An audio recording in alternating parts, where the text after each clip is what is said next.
Hi everyone, I'm Tracy and this is Cooking with Intention. Welcome to my kitchen.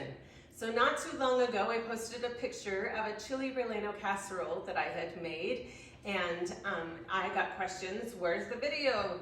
When's the video coming out?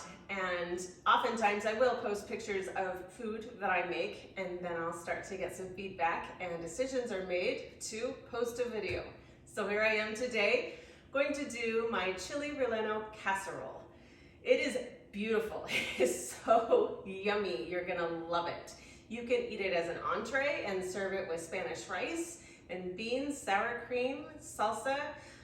You can serve that same thing for brunch, breakfast. It's good at any time. So I can't wait to show you. My recipes are always in my description, but I do have some amazing Poblano peppers, eggs, milk, onion, and the Chorizo sausage that I'll take out of the casing, and my spicy Cheez-Its. I really love using those, they're so good. And Monterey Jack cheese and some spices. So I can't wait to show you how this is gonna come together. It's so awesome, you're gonna love it and use it at any time. Thank you for sharing my videos and watching. I very much appreciate that. And so let's get started.